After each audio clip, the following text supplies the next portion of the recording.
welcome to the Slingshot channel.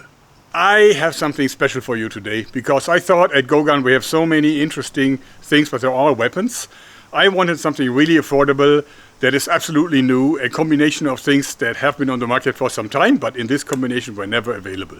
And this is the survival walking stick / repeating blowgun. Let me show you its features. So what this is really like a combination of a sturdy walking stick and a repeating revolver blowgun. So, but first of all, it's just simply a walking stick. So if I take this out, which is an easy thing to do, it's just like a bayonet thing, then this is just a regular walking stick. Really ideal if you have like a hurt knee or something. You can just use this as a regular walking stick. But it also is an emergency tool against animals. For example, I don't know, attacking dogs or something, because that aluminum rod has a wall thickness of 4.25 millimeters. So it's extremely sturdy. You know, it comes with this end cap that you can of course remove if you want to use it as a blowgun. And you can even exchange this here, because if you really want to fight, this gives you like hammer-like features. So any attacking dog would be, you know, unhappy about this, I'm sure. And if you don't really want this to look so much like a I don't know, weapon, then you can also use this alternative cap here. That looks far less fierce, but it's also not pleasant to be hit with, I believe. Also, what you can do is you can take the mouthpiece from this here and install it into this here. You can turn it around if you want, and then it is a single shot blowgun. You know, very comfortable and still absolutely usable as a walking stick. And now, of course, comes the interesting part, which is the revolver blowgun part. So if you want to use this thing as a blowgun, first of all, what you do is, because this here actually locks the drum in place, you can pull this back, and then I can swing out the cylinder by just pushing it to the front a little bit, and then it folds out, and now I can reload. And I can also take out the entire drum and install another one, a preloaded one. And if I want to snap it shut, simply lock it in place. And now, when you turn it, it automatically locks into the individual shooting positions. Like so. And again, if you just want to go on a walk, you lock it, and then everything will stay in place and the drum cannot come out again. But if you want to shoot, all you have to do is fire, twist, like so.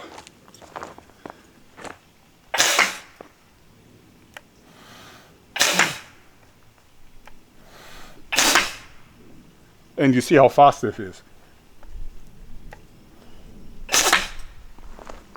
Super easy. And again, reloading would now be a thing of seconds. What do you think about it? So these are the 3 types of darts that we actually have so far. I mean, we may develop further. So this is the conventional hunting broadhead.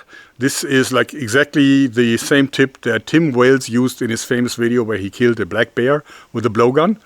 I don't think that I have enough lung power to do that, and probably not enough practice, but I'm sure that this really is dangerous.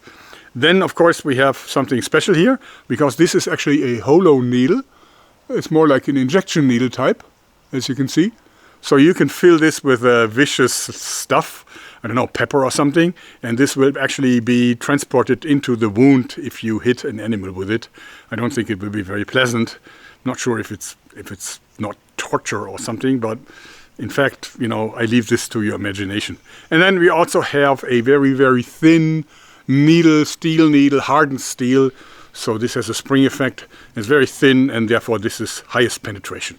And of course we could develop more. Let us shoot the 3 different types of darts.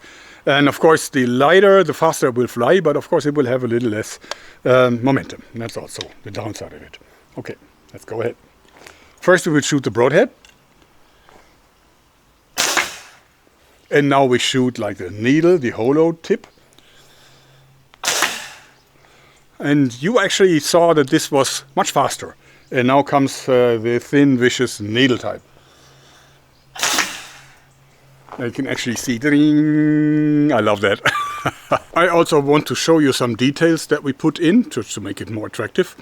Now, first of all, when you have a revolver, there's typically you lose some pressure because of the gap between the cylinder and the barrel. And of course, we can't afford this here because you don't have all that much lung volume, and definitely you don't want to lose any of it. You want it all invested in the shot. So therefore, we have to make sure that we're not losing too much pressure.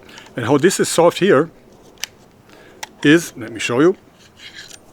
See, this part here is actually spring-loaded. You can see it moves back and forth. And this means, and also you can see that we have like conical little openings here in the front.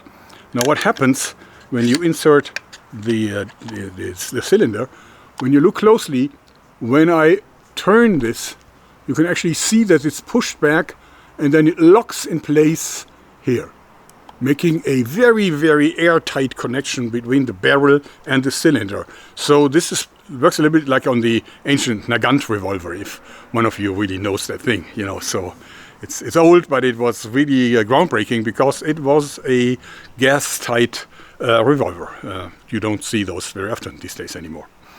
Also, what we did is, for easier transportation, you can actually divide this.